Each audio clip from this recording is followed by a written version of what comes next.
দুমড়ে মুচড়ে শেষ হয়ে যাক, স্টিল আমি যখন আমার রুম থেকে বাইরে বেরোবো আমার ফেসে সবসময় একটা হাসি থাকবে এবং আমি মানুষের সাথে চেষ্টা করি হেসে কথা বলার জন্য। সেটা আমি দেখতেছি, এটা খুব ভালো।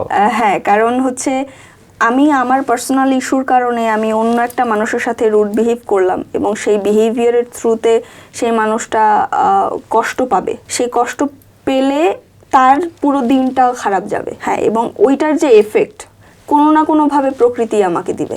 সো এটা কিন্তু একটা সার্কেলে ঘুরতে থাকে, একটা রিভেঞ্জ আপনি পাবেন, একটা রিভেঞ্জ আমি পাবো। আমি আজকে আপনার সাথে উইদাউট এনি রিজন মিসবিহেভ করলাম অথবা হচ্ছে উইদাউট এনি রিজন আপনাকে কোনো একটা বিষয় নিয়ে ক্ষতি করলাম, কোনো না কোনোভাবে ওটা সার্কেলে আমার কাছে আসবে। এই ব্যাপারটা আসলে আমি বিলিভ করি, পার্সোনালি আমি বিলিভ করি যে আমি আমার পার্সোনাল কোনো কিছু খুবই কম আমি আমার ফ্রেন্ডের মধ্যে কাউকে শেয়ার করছি অথবা আমি করিনি। ওটা আমি আমার মধ্যে রাখি, মধ্যে থাকলে ওটা সেফ থাকবে।